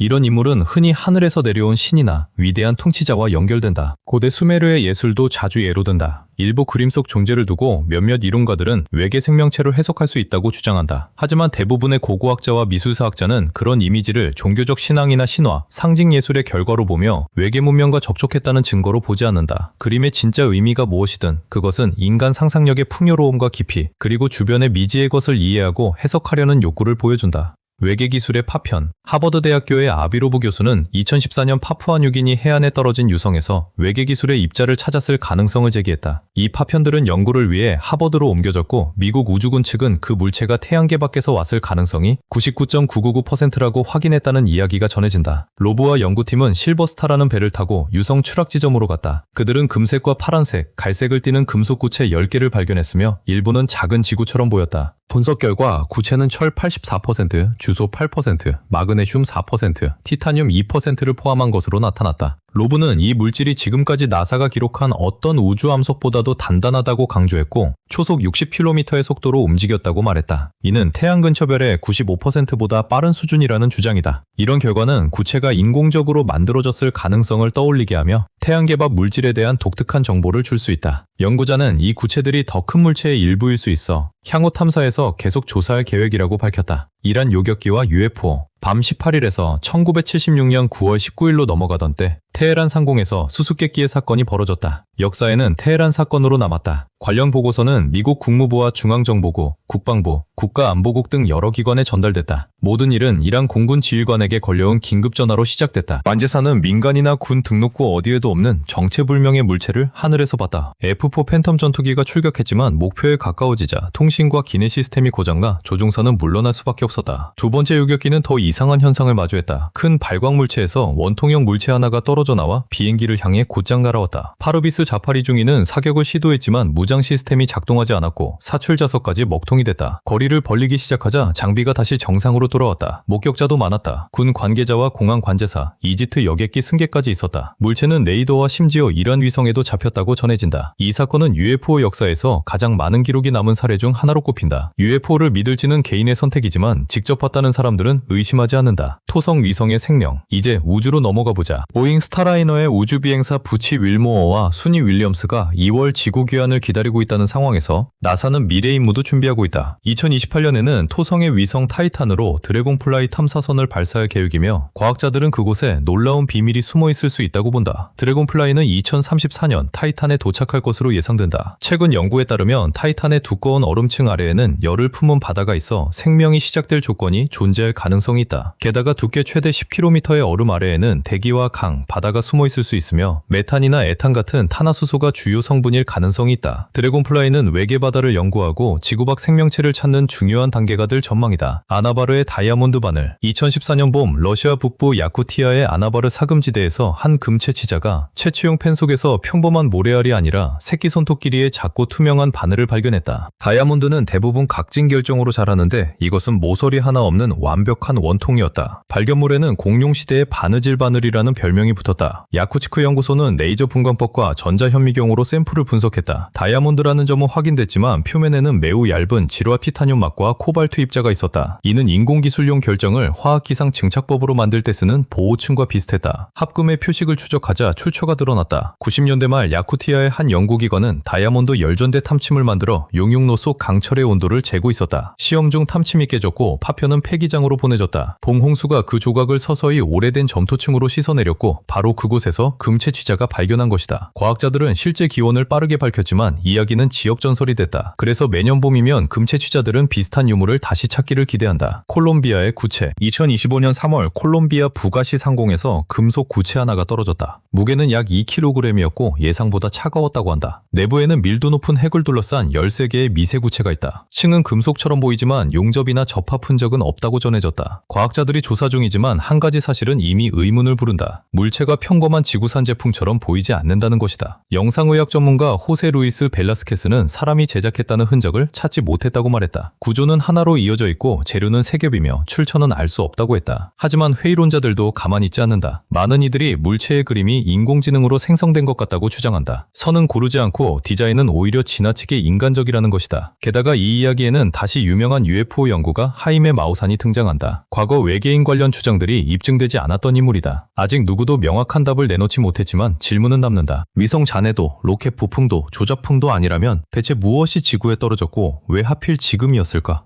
발테의 원반. 2011년 스웨덴 잠수팀이 해저를 스캔하다 지름 60m의 완벽한 원을 발견한다. 그 뒤로는 곱게 파인 흔적이 이어져 무언가가 해저에서 오래 감속하다 착륙한 듯 보였다. 사진은 언론을 통해 순식간에 퍼졌다. 수중 비행 접시, 밀레니엄 패컨이라는 별명까지 붙었다. 관광객들은 배자리를 예약하고 UFO 연구자들은 책을 쓰기 시작했다. 2025년 한 지질학 연구팀이 수중 라이다 스캔으로 정밀 조사를 진행했다. 구조는 이상해 보였지만 내부는 평범한 화강암이었고 단면에는 빙하 기원의 암석 흔적이 있었다. 쉽게 말하면 빙하가 천년 동안 끌고 온 바위가 진흙에 박히며 마치 외계물체의 착륙 자국 같은 흔적을 남긴 것이었다. 이전 사례들과 비슷한 결론이다. 때로 완벽한 비행 접시는 그저 빙하가 매끈하게 다듬은 돌일 뿐이다. 그래도 이 돌 덕분에 사람들은 해저로 잠수하고 새 장비를 가져와 과학이 신화와 가짜 정보를 어떻게 무너뜨리는지 직접 보여줬다. 돌은 그대로 돌이었고 발트해에는 첫 수중 지질공원이 생겼다. 바이거우의 돌파이프. 중국의 외딴 지역 바이거우산 기슭에서는 놀라운 지하돌 파이프가 발견됐다고 전해진다. 5천년이 넘었다고 주장되는 이 구조물은 정교함과 정확성 때문에 주목받는다. 발굴 결과 파이프는 깊은 지하까지 이어지고 지름 수 센티미터의 작은 것부터 1미터가 넘는 거대한 것까지 크기도 다양하다고 한다. 이 파이프를 만드는데 어떤 기술이 쓰였는지는 현대 연구자들에게도 수수께끼다. 고대 문명이 어떻게 이런 복잡한 구조를 깎고 설치했는지, 그 기원과 목적은 무엇인지도 아직 확실한 답이 없다. 그래서 여러 가설과 추측이 생겨났다. 연구자들은 고대의 급수 또는 환기시설 일부였을 가능성을 제기한다. 하지만 더 흥미로운 이론도 있다. 어쩌면 바이거우의 돌파이프가 외계 존재의 개입을 보여주는 증거라는 주장이다. 정밀한 구조와 엄청난 규모 때문에 아직 우리가 이해하지 못한 고대 기술이 있었던 것은 아닌지 생각하게 된다. 흥미롭게도 비슷한 유물은 세계 다른 지역에서도 알려져 있다. 예를 들어 콜로라도 고원에서는 지름 50cm에서 1m에 이르는 파이프가 발견됐다는 이야기가 있다. 고고학자들은 내부에 철 성분의 껍질이 생긴 것을 확인했다고 한다. 미국 루이지애나에서도 비슷한 것이 발견됐으며 이 경우 지름은 70cm에 달한다. 원주민의 비행기. 멕시코와 남아메리카에서는 원주민의 비행기라고 불리는 놀라운 유물들이 발견됐다. 수백 년, 어쩌면 수천 년 전의 것으로 추정되는 작은 금조각상들은 놀라울 만큼 세밀하다. 얼핏 보면 장난감 같지만 형태는 우주왕복선이나 비행기 같은 현대의 비행체와 지나치게 닮았다. 특히 과학자들의 관심을 끈 것은 꼬리 방향타와 날개의 대칭 홈 등 단순한 장난감이라면 실용적인 의미가 없어 보이는 요소들이다. 그렇다면 이런 조각상은 무엇을 보고 만들었을까? 가장 단순한 설명은 장인들이 자신이 본 것을 그대로 따라 만들었다는 것이다. 어쩌면 고대 아메리카 주민들이 수수께끼의 비행체를 목격한 실제 사건이 이 유물에 반영됐을 수도 있다. 일부 연구자들은 이를 고대 우주인 이론과 연결한다. 외계인이나 아누나키 혹은 다른 문명의 존재가 지구를 방문해 흔적을 남겼다는 주장이다. 이 작은 비행체의 수수께끼를 더 키우는 사실도 있다. 현대 기술자들이 유물을 바탕으로 모형을 만들고 엔진을 달았더니 실제로 날 수 있었다는 것이다. 우연일까? 고대 신화일까? 아니면 다른 행성에서 온 기술의 흔적일까? 증거가 너무 많다는 주장까지 나온다. 2024년 가을, 미 국방부는 새로운 미확인 현상 보고서를 공개한다. 그 표에는 단 한 해 동안 757건의 사례가 정의돼 있다. 월반 이상은 군 조종사들이 포착했다. 레이더의 이상한 구체, 투명한 껍질 속 검은 큐브, 바람을 거슬러 날다가 갑자기 솟구치는 물체들이다. 일부 사례는 위성잔해나 드론, 광학 현상으로 설명된다. 하지만 약 3분의 1은 식별에 필요한 자료가 부족한 항목에 들어간다. 속도도, 궤적도 제대로 알 수 없다는 뜻이다. 장비가 마치 실제 물질이 아닌 무언가를 보는 것처럼 반응하는 경우도 있다는 것이다. 국방부는 외계기원의 징후는 없다고 분명히 말한다. 하지만 바로 그 문구가 70년째 반복되어 왔다는 지적도 나온다. 문제는 남아있다. 공군은 정기적으로 무언가를 보고 카메라와 열화상 장비도 기록하지만 설명하기 어렵다. 조종사들은 처음에는 오류라고 생각한다고 말한다. 그러다 여객기 속도로 움직이던 레이더점이 90도로 꺾는 모습을 보면 생각이 달라진다는 것이다. 예전에는 이런 보고서를 금고에 넣었지만 이제는 이름만 가리고 공개 보고서에 싣는다. 묘한 계산이 나온다. 센서가 정밀해질수록 우리가 이름 붙이지 못한 무언가를 더 자주 잡아낸다. 하늘은 우리가 자세히 보지 않을 때만 조용한 것처럼 느껴진다. 결국 똑같은 공식이다. 공포, 기술, 신화. 우리는 피라미드 아래에서도 미 국방부 레이더에서도 같은 패턴을 본다. 플린트 손드릴, 60년대 초 일리노이주 콩키키 인근의 한 농부가 지하실을 파다가 흙 속에서 이상한 물건을 꺼냈다. 돌고리 안에 부싯돌 막대가 단단히 끼워져 있어 현대의 베어링처럼 보였다. 사진은 금지된 유물이라는 제목과 함께 신문에 퍼졌고 발견물은 곧 플린트 손드릴로 불렸다. 아메리카 원주민이 강철이 등장하기 훨씬 전부터 정밀한 천공 기술을 갖고 있었다는 주장이다. 전설에 따르면 돌고리는 자리 자체를 닳게 하지 않고 자유롭게 회전했다. 연마 흔적도 다이아몬드 공구 못지않게 정교했다고 한다. 하지만 실제로 이 유물은 제대로 된 감정을 받은 적이 없다. 소유주가 세상을 떠난 뒤 물건은 개인 소장품 속으로 사라졌고 일리노이 박물관에 남아있는 것은 조개 껍데기와 뼈에 구멍을 뚫던 작은 부싯돌 촉인 평범한 미세들일 뿐이다. 원본 사진을 본 고고학자들은 이 물건이 19세기 점토 파이프의 파편이 오랜 시간 마모돼 지나치게 매끈해진 것일 수 있다고 추정한다. 하지만 실제 표본이 현미경 아래 놓이기 전까지 이야기는 살아남아 온라인의 시대에 맞지 않는 유물 목록을 계속 채울 것이다. 흐릿한 사진 한 장이 얼마나 쉽게 선사시대 정밀 드릴의 증거로 변하는지 보여주는 사례다. 한 억만장자가 UFO를 숨기려 했다는 주장.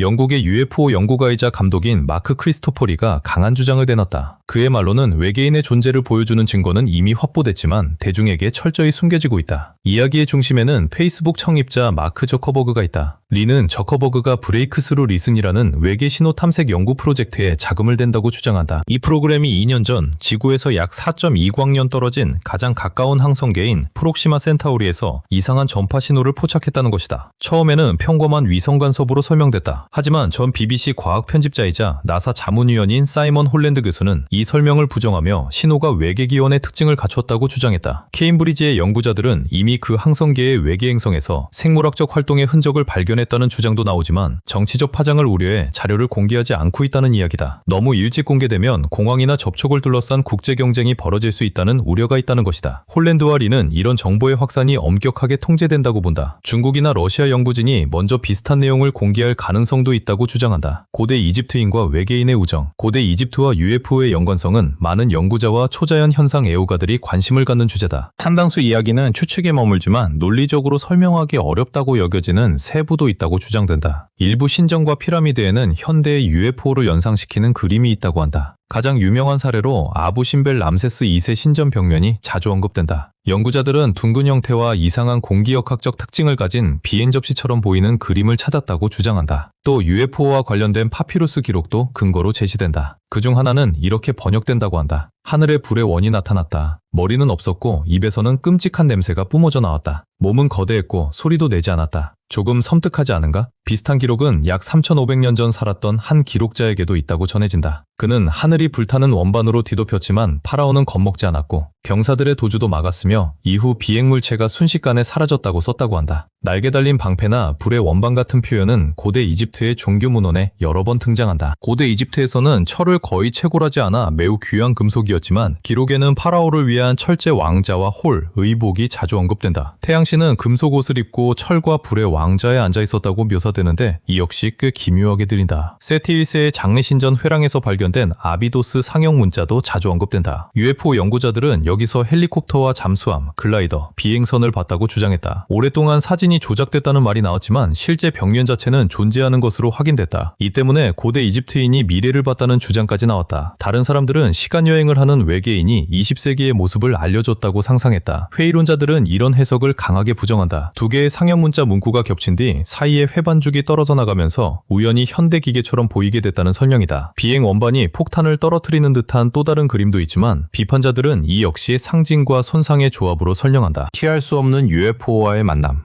만약 우리가 외계 지성을 발견한다면 어떤 일이 벌어질까? 세티 연구소의 선임 천문학자 세스 쇼스탁은 그런 순간이 언젠가 반드시 온다고 본다. 그의 말에 따르면 신호 탐색 기술은 발전하고 있으며 약 2년마다 효율이 2배가 된다. 외계 문명과 실제로 접촉한다면 역사의 흐름 자체가 바뀔 것이다. 쇼스탁은 이를 유럽인이 아메리카 대륙을 발견한 사건과 비교하지만 그 규모는 인류 문명 전체라고 말한다. 공황은 크지 않을 것이며 오히려 사람들은 호기심을 보이고 소통을 시도할 것이라고 본다. 하지만 외계인이 위험하다면 숨어도 소용없다. 지구의 전파는 이미 오래전부터 우주로 퍼져나갔다. 어려운 것은 답을 해독하는 일뿐이다. 종교적 문제도 중요하다. 역사에는 더 발달한 문화와의 만남이 기존 신앙을 흔든 사례가 있다. 외계인의 발견도 비슷한 위기를 일으킬 수 있다. 반대로 화성에서 미생물 정도만 찾는다면 어떨까? 덜 극적이지만 지구만이 생명이 탄생하는 유일한 장소가 아니라는 사실을 보여줄 수 있다.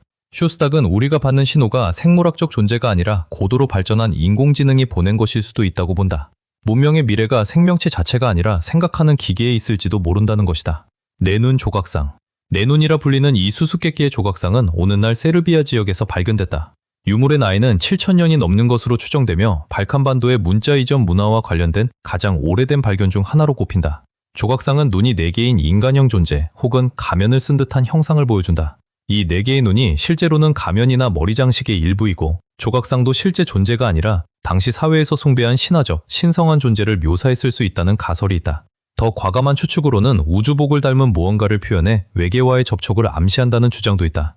물론 이는 어디까지나 상상의 영역에 가깝다. 조각상의 정확한 용도는 거의 알려져 있지 않고 의식에 사용됐거나 수호자 또는 보호자의 상징이었을 가능성이 있다. 이 유물은 답보다 질문을 더 많이 남기며 고고학자와 미스터리 애호가 사이에서 계속 논쟁을 부른다. 내 눈 조각상은 과거의 단편을 보여주는 데서 그치지 않고 상상력까지 자극하는 드문 유물 중 하나다. 아마존 정글의 수수께끼. 평생 대부분을 에콰도르에서 봉사한 이탈리아 선교사 까를로스 크레스피 크로시는 20세기의 가장 신비로운 인물 가운데 하나가 됐다. 그 이유는 독특한 유물 컬렉션 때문이다. 에콰도르 정글의 슈아르 부족과 함께 지내며 그는 수많은 고대 물품을 얻었고 일부 연구자들은 그것이 고도로 발달한 고대 문명, 어쩌면 외계 지성과의 접촉을 보여주는 증거일 수 있다고 봤다. 크레스피의 수집품에는 고대 문자처럼 보이는 기호가 새겨진 이상한 금속판, 특이한 특징의 존재를 묘사한 조각상, 기술적으로 복잡해 보이는 물건들이 포함되어 있었다. 특히 길쭉한 두개골의 존재와 별, 우주여행처럼 보이는 장면을 새긴 금속 부조가 큰 관심을 끌었다. 흥미로운 점은 이 지역에 그런 복잡한 물건을 만들었다고 알려진 문명이 없었다는 것이다. 그런 복잡한 물건을 만들 수 있었을 문명 말이다.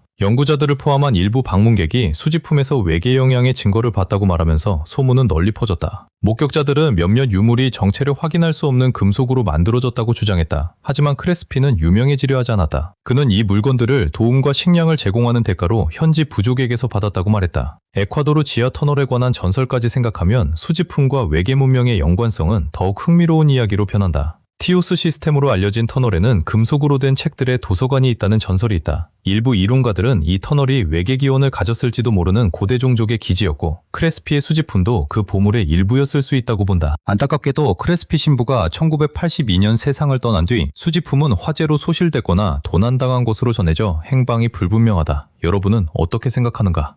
한 선교사가 아마존 정글에 숨겨진 고대 우주 문명의 흔적을 지키는 사람이었을 가능성이 있을까? 외계인의 손.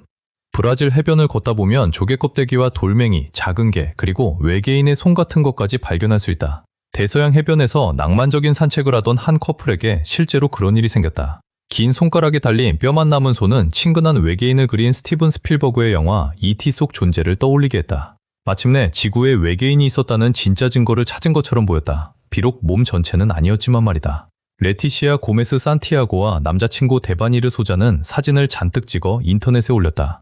어떤 분야든 최고의 전문가가 있는 곳은 어디겠는가? 당연히 인터넷이다.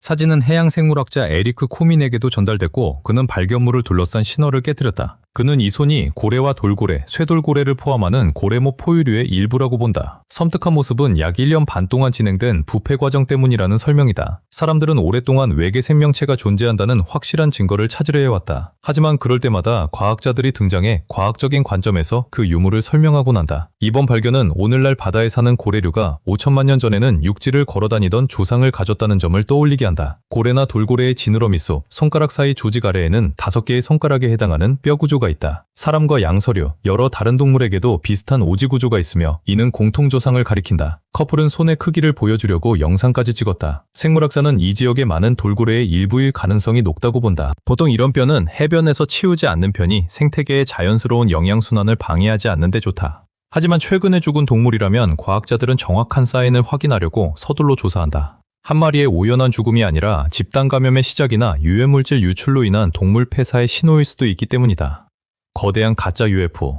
2025년 봄 인터넷을 뒤흔든 영상이 등장했다. 애리조나 상공에 고층 빌딩 길이에 UFO가 떠있는 듯 보였다. 온라인에는 자극적인 제목이 쏟아졌다. 길이 1000피트, 드론으로 촬영했다는 영상은 수백만 조회를 기록했다. 하지만 조사자들은 빠르게 이상한 점을 찾았다. 첫 번째는 물체의 그림자 방향이 태양 위치와 맞지 않았다는 것이다. 두 번째는 영상의 메타데이터가 3차원 그래픽 작업자들이 쓰는 것과 같은 소프트웨어 플러그인을 가리켰다는 점이다. 조금 더 조사하자 제작자는 직접 인정했다. 자기 포트폴리오용으로 만든 렌더링이었고 이렇게 많은 사람이 믿을 줄 몰랐다는 것이다. 하지만 영상은 이미 엄청나게 퍼진 뒤였다. 언론은 기사로 다뤘고 블로거들은 논쟁했으며 전문가들도 의견을 냈다. 결론은 단순하다. 저녁 한 번에 만든 잘 만든 가짜 영상 하나가 한 달 동안 모든 실제 레이더가 기록한 것보다 더 많은 접촉담을 만들어낼 수 있다. 클릭의 시대에는 그래픽 단 3초면 수백만 명이 외계인이 왔다고 믿게 만들 수 있다. 검증은 거짓말이 퍼지는 속도보다 느리다. 그러니 다음 거대 UFO는 이미 준비 중일지도 모른다. 그 물체는 실제로 날아오를 필요조차 없다. 소셜미디어 추천 알고리즘이 대신 띄워줄 테니까.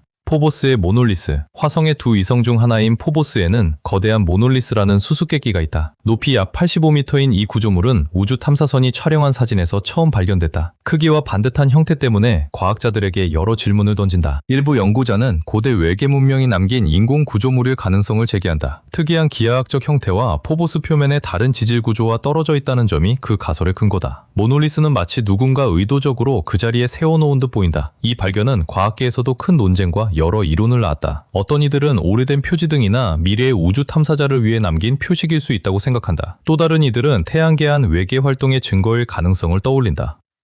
화성 운석. 우주에서 인사가 왔다. 정말이다. 이 돌들은 화성에서 곧장 지구로 왔다. 믿기 힘들지만 과학적으로 확인된 사실이다. 그렇다면 붉은 행성의 돌 조각은 어떻게 지구에 왔을까? 모든 것은 거대한 충돌에서 시작됐다. 소행성이나 해성이 화성과 부딪히면서 암석 파편이 우주로 튕겨나갔다. 화성의 중력은 지구보다 약 2.5배 약하기 때문에 일부 파편은 화성의 중력을 벗어나 행성 사이 여행을 시작했다. 지구에 도착하는데 수백만 년이 걸린 것도 있다.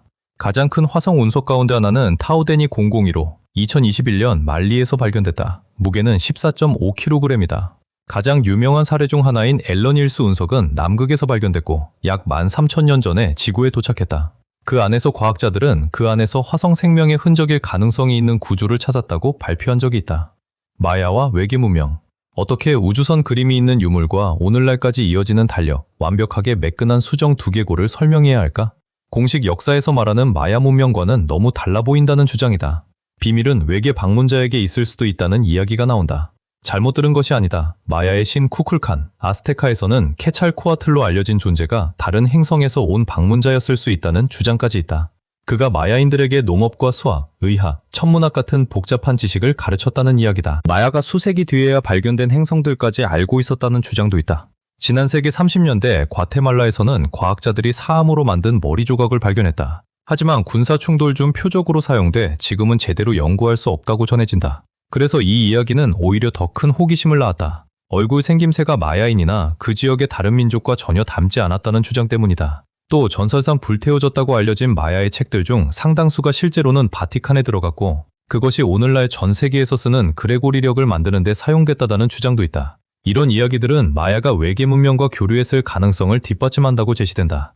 역사를 바꾼 발견. 네브라의 하늘 원반은 약 3,600년 전에 만들어졌고 지금도 가장 수수께끼 같은 고고학 유물 중 하나로 꼽힌다. 2013년 유네스코 세계기록 유산에 등재된 이 유물은 독특한 디자인과 복잡한 제작 기술로 주목받는다. 독일의 최근 연구에서는 뜨거운 상태에서 두드리는 단조법으로 원반을 10단계에 걸쳐 만들었다는 분석이 나왔다. 각 단계마다 금속을 700도까지 가열하고 내부 응력을 줄이는 작업을 했다고 한다. 이 결과는 X선 분광법과 미세구조 분석 같은 현대적 방법을 이용해 얻었다. 제작법을 재현하려는 실험은 고대의 원래 방식이 일부 현대 가공법에 버금갈 만큼 정교했음을 보여줬다. 네브라 하늘 원반은 독특한 유물일 뿐 아니라 당시의 높은 금속공학 지식을 보여주는 증거다. 고대 무덤의 외계금속. 고고학자들은 폴란드에서 고대 사회의 기술 수준에 대한 인식을 바꿀 만한 발견을 했다. 기원전 750년에서 600년 사이로 추정되는 초기 철기 시대 무덤 두 곳에서 연구자들은 운석철로 만든 유물 4점, 팔찌 3개와 핀 하나를 발견했다. 이 물건들은 폴란드 남부 척스토오바에서 발견돼 오랫동안 지역 박물관에 보관됐다. 최근에야 현대 기술로 독특한 기원을 확인할 수 있었다. 엑스선 스캔과 전자현미경으로 금속 성분을 분석한 결과 철에는 희귀한 아탁사이트 운석에서 나타나는 높은 비율의 니켈과 코발트가 포함되어 있었다. 더구나 팔찌의 무늬는 서로 다른 종류의 철을 섞어 패턴을 만든 것일 가능성이 있다. 인류가 아는 가장 오래된 무늬 철제 사례일 수도 있다. 운석철은 단순한 금속이 아니었다. 고대에는 하늘이 준 선물로 여겨져 특별한 물건을 만드는 데 사용되기도 했다. 비슷한 사례는 이집트 투탕카멘의 무덤에서도 발견됐다. 그곳에서는 운석철로 만든 단검이 나왔다. 이제 유럽에서도 로마 시대보다 수백 년 앞서 이런 재료를 다루는 기술을 알았다는 사례가 추가된 셈이다. 연구자들은 철이 현지에서 확보됐을 가능성을 제기한다. 어쩌면 실제로 목격된 운석 낙하 뒤에 채취했을 수 있으며 물건이 실용적 가치뿐 아니라 의식적 의미도 가졌음을 보여준다. 사부 원반. 이것은 고대 이집트의 가장 수수께끼 같은 유물 중 하나로 파라오 아지브의 후손 사부의 무덤에서 발견됐다. 최소 5천년 전 것으로 추정되지만 정확한 용도는 알 수 없다. 겉으로는 굽은 3개의 날개 같은 부분이 달린 돌 원반이다. 그런데 일부 지점의 두께가 겨우 1.5mm에 불과해 놀라운 가공적 밀도를 보여준다. 당시 기술 수준을 생각하면 어떻게 가능했는지 의문이 생긴다. 학자들은 이 원반이 의식용 물건이나 장식 요소였을 가능성을 제기한다. 하지만 익숙한 설명을 벗어나는 다른 이론도 있다. 일부 연구자들은 사부 원반이 아주 먼 옛날 지구를 방문한 고도로 발달한 하늘의 존재가 남긴 장치를 본떠 만든 것일 수 있다고 생각한다. 유물의 구조와 형태는 현대의 공기역학 장치나 복잡한 기계 부품을 떠올리게 한다. 이집트인들이 이 물건을 신성하게 여겨 직접 봤지만 이해하지 못한 무언가를 재현하려 했다는 가설도 있다. 어떤 이들은 사부 원반이 고대 문명과 외계지성의 접촉을 푸는 열쇠라고 믿는다. 아직은 추측뿐이지만 이 유물을 둘러싼 신비로운 분위기는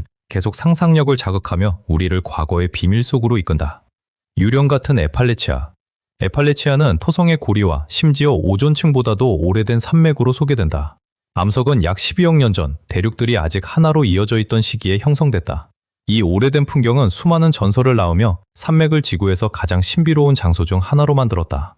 빽빽한 숲과 깊은 협곡 사이에서 현지 주민들은 수세기 동안 수수께끼의 생물들, 모스맨과 왬퍼스 고양이, 모킹버드 같은 존재, 플레두즈 괴물에 관한 이야기를 전해왔다. 그래서 오늘날 소셜미디어에는 에팔레치아의 신비한 현상에 관한 이야기가 넘쳐난다. 과학자들은 이 지역의 독특한 지형이 풍부한 생태계를 만드는데 영향을 줬다고 본다. 문명에서 멀리 떨어진 오래된 숲과 습지는 원시적인 분위기를 그대로 간직한다. 민속학자들은 이 풍경 속에서는 오래되고 강력한 무언가의 존재를 쉽게 느낄 수 있다고 말한다. 수수께끼의 생물을 다룬 신화는 단순히 겁을 주는 이야기가 아니라 경고의 역할도 한다. 예전처럼 이런 이야기는 사람들이 야생을 더 조심스럽게 대하게 만든다. 어쩌면 이런 전설 속에는 인간이 세상을 이해하기 시작하던 시대의 기억이라는 더 큰 무언가가 숨어 있을지도 모른다. 가스통의 이빨. 프랑스의 아마추어 고생물학자 가스통 르루는 1971년 루아르강 플라이오세 해안의 자갈을 뒤지다가 모래 속에서 완벽하게 보존된 인간의 어금니를 찾아냈다. 지층의 나이는 약 300만 년 전으로 측정돼 호모속이 등장하기 훨씬 전이었다. 그래서 마치 눈앞에 검치호와 나란히 살았던 잃어버린 인류의 증거가 놓인 듯했다. 신문은 인간 이전의 문명을 이야기했고 신비주의자들은 이 발견을 아틀란티스의 증거 목록에 올렸다. 르루는 직접 사람들을 안내하며 확대경으로 에나멜을 보여주기도 했다. 이렇게 오래된 충치가 또 어디 있겠느냐는 시기였다. 하지만 샘플이 마침내 사르보느 연구소에 들어가자 X선이 단순한 진실을 보여줬다. 현대인의 치아였지만 동심원 형태의 방해석층이 둘러싸고 있었다. 그 층이 치아를 플라이옷의 자갈 속에 박힌 것처럼 보이게 한 것이다. 스트론튬 동위원소 분석에 따르면 치아는 불과 몇백 년 전에 빠졌고 강물 속에서 이동하다가 오래된 해양 퇴적층에 자리 잡아 거의 돌처럼 광물화됐다. 과학적 결론은 열기를 식혔지만 신화를 완전히 없애지는 못했다. 치아 하나가 시간의 층을 통과했다면 깊은 곳 어딘가에는 아직 발견하지 못한 미지의 인간 화석 두개골이 기다리고 있을지 누가 알겠는가. 아직 우리가 파내지 못했을 뿐이다. 존재해서는 안 되는 사진. 1990년 8월 스코틀랜드의 외딴 켈바인이라는 곳에서 두 청년이 노을을 찍다가 언덕 위에 떠있는 다이아몬드 모양의 검은 삼각형을 우연히 사진에 담는다. 아래에는 해리어 군용기가 마치 그 물체를 지키듯 날고 있었다. 두 사람은 필름을 신문사에 가져갔고 신문사는 국방부에 전달했다. 그리고 사진은 30년 동안 사라졌다. 2022년 전직 공보장교의 서랍에서 사진이 다시 나타났다. 가지런히 코르크판에 꽂혀 있었다. 6장 모두 선명했고 그림자와 반사광, 심지어 구름 조각까지 표면에 비쳤다. 옆에 비행기를 보면 대략적인 크기도 짐작할 수 있다. 물체의 폭은 약 30m였다. 국방부는 전형적인 설명을 내놓는다. 조작 사진이라는 것이다. 그렇다면 왜 보관 자료에는 디펜스 인텔리전스 스태프라는 표기와 외국인 열람 금지라는 도장이 찍혀 있었을까? 무엇보다 가짜라면 왜 애초에 기밀 파일에 들어갔을까? 오늘날 이 사진은 역사상 최고의 UFO 사진으로 불리기도 한다. 음모론자들은 영국이 비밀 프로젝트 시험을 숨겼다고 믿는다. 회의론자들은 이중 노출 가능성을 지적한다. 하지만 두 설명 모두를 잠시 멈추게 하는 단순한 질문이 있다. 정말 아무것도 아닌 사진이었다면 왜 30년이나 기밀로 묶여 있었을까? 우리가 보는 것은 빛의 흔적이 남은 종이 한 장뿐이다. 렌즈 앞에 실제로 무엇이 있었는지는 아직 답이 없다. 누구의 기기였을까? 지구의 것이었나? 외계의 것이었나? 그리고 UFO 사진 관측 역사 전체에서 왜 단 6장에만 나타났을까? 나로다강의 나노나선. 90년대 나로다강에서 금을 씻어 찾던 사람들이 기묘한 조각을 발견하기 시작했다. 길이 1.3mm, 두께 최대 0.1mm의 작은 금속 나선이었다. 현미경으로 보면 미니어처 나사에서 잘라낸 듯 선명한 나선이 보인다. 분광 분석 결과 거의 순수한 텅스텐에 몰리브덴이 섞여 있었다. 이런 고융점 금속은 자연에서 이런 형태로 생기기 어렵다는 주장이 나왔다. 발견된 암석층은 플라이스토세 빙하 퇴적층으로 분류됐다. 지층이 오래됐다면 나선 자체도 수천 년 동안 그 안에 있었을 수 있다는 이야기가 나오며 선사문명의 나노기술설까지 등장했다. 알려지지 않은 시대의 기계나 탐사선 도구에서 떨어져 나온 부품이라는 주장이었다. 하지만 나중에 강상류에서 소련 시절 지질 탐사가 진행됐다는 사실이 확인됐다. 시추용 비트에는 텅스텐 이빨이 쓰였고 마모되면서 조각이 떨어져 골짜기를 따라 강으로 흘러들어갔다. 물살과 모래가 그 조각을 갈아 깔끔한 나성 모양으로 만들 수 있었다는 설명이다. 오래된 연대는 금속 조각 자체가 아니라 우연히 들어간 퇴적층의 나이였다. 오늘날 대부분의 과학자는 이를 산업활동에서 나온 금속 부스러기로 보지만 형태가 지나치게 정교해 의문을 품는 사람도 여전히 있다. 우리는 아무 일도 없었다고, 그저 오류와 우연, 자연의 장난이었다고 넘길 수도 있다. 하지만 이 발견들 중 일부라도 진짜라면 우리가 아는 역사는 완전하지 않을 수 있다. 어쩌면 가장 흥미로운 부분은 아직 쓰이지 않았는지도 모른다. 끝까지 시청해주셔서 감사합니다. 다음 이야기에서 다시 만나겠습니다.